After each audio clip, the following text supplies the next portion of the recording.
La réaction commune quand une adaptation live d'un manga ou autre dessin animé est annoncée consiste souvent à hurler non avec un mème de Darth Vader ou encore à invectiver les cieux en ordonnant au projet de laisser telle ou telle saga tranquille, et pour One Piece, ça n'a pas manqué.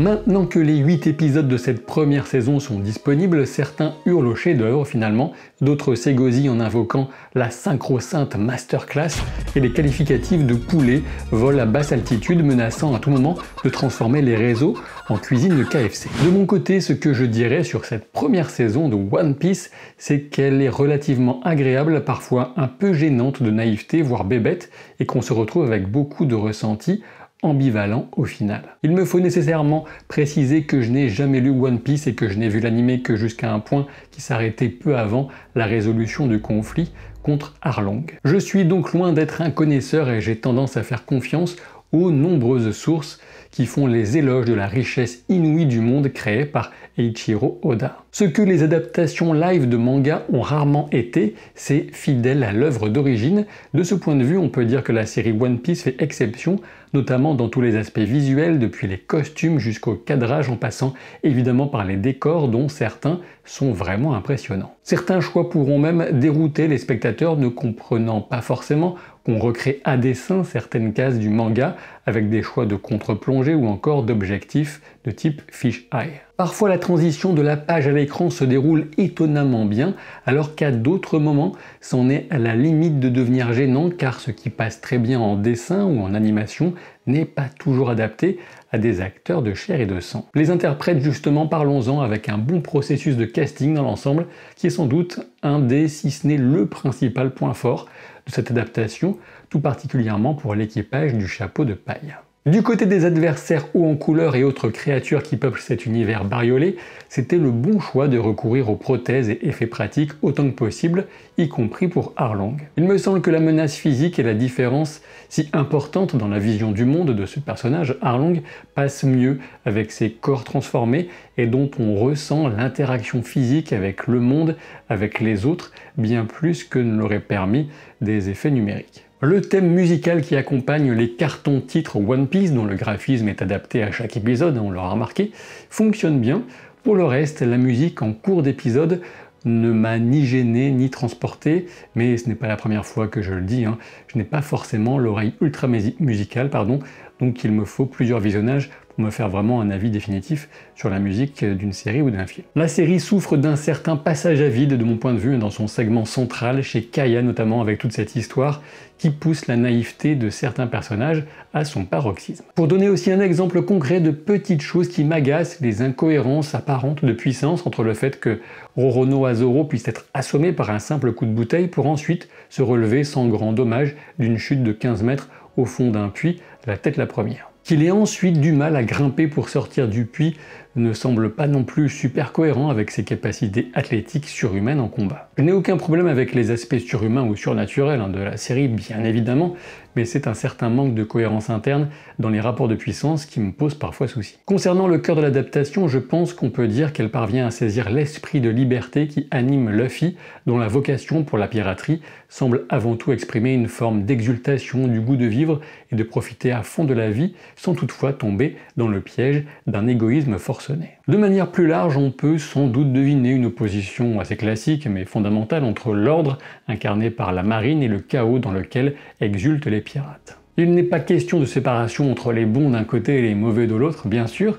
Il me semble toutefois que l'adaptation live met de côté une critique de la corruption du pouvoir qu'on peut trouver rapidement dans le manga, avec le capitaine Morgan par exemple. Dans l'anime, il exploite les habitants au lieu de les protéger, alors que cet aspect est gommé dans cette première saison.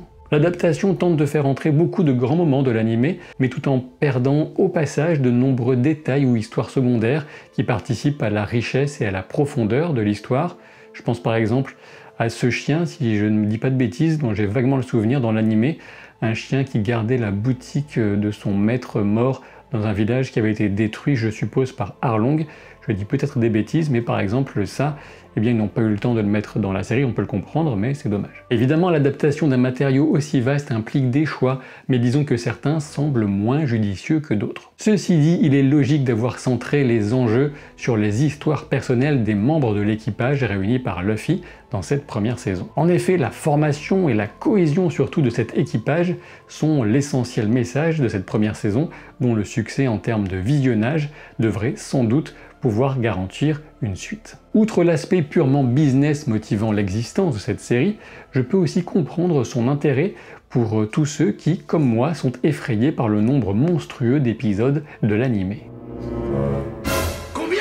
Et la série live permet au moins de suivre les grandes lignes de l'histoire sans y engloutir des centaines d'heures de sa vie. Ceci étant dit, je n'ai aucun doute quant à la supériorité du manga ou de l'animé sur la série, aussi réussie soit-elle. Et si j'ai passé un relativement bon moment, j'ai parfois levé les yeux au ciel et c'est loin d'être la série actuelle que j'ai suivie avec le plus vif intérêt, je ne vais pas vous mentir. Entre obligatoire fanservice et initiation des nouveaux arrivants à ce monde étrange, la série avait des défis de taille à relever. Alors bien sûr, on peut supposer que l'implication d'Eiichiro Oda a orienté les choses dans la bonne direction, même si, encore une fois, certains aspects très cartoon ne rendront jamais aussi bien en live action que sur la page ou en animé. On peut se demander si la série n'a pas cherché à être trop fidèle au manga en termes visuels, mais faire le pari inverse aurait été, à n'en pas douter, encore plus risqué face à une fanbase qu'on imagine aussi intransigeante que celle d'autres licences à portée mondiale. Cette version m'a-t-elle prouvé que One Piece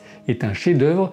Là encore, je ne vais pas mentir, la réponse n'est clairement pas positive. Toutefois, je pense comprendre que c'est au fil de la construction de son univers riche et de sa galerie de personnages immense que l'œuvre finit par embarquer même les plus réticents dans son grand bain. Je ne pouvais donc pas attendre de cette adaptation l'impossible dès sa première saison, puisque même la trentaine d'épisodes de mémoire de l'animé que j'avais regardé il y a un certain temps n'y était pas plus parvenu. C'est donc encore une fois la confiance que je peux avoir dans le jugement de certaines personnes affirmant le génie de cette œuvre qui me permet d'y croire, en espérant peut-être que la preuve absolue m'en sera donnée plus tard par cette série live, ou plus probablement le jour où je trouverai peut-être le temps et la motivation pour me lancer à l'assaut d'une création aussi pléthorique, que ce soit sur papier ou en animé. Difficile pour moi de comparer avec autre chose, je sais que j'avais accroché immédiatement avec Dragon Ball.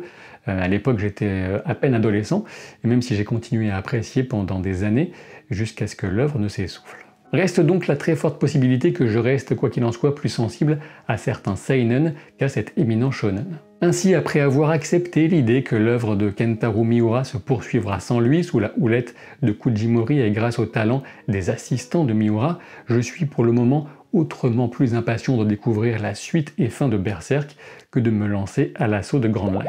Et si par exemple vos heures passées sur Baldur's Gate 3 vous ont sensibilisé à ce succès critique que se reçoit ce pauvre dragon en pleine tronche, eh bien sachez que vous trouverez ce t-shirt avec un lien en description de la vidéo et que cela soutient la chaîne au passage. Et vous alors, cette adaptation vous a-t-elle convaincu?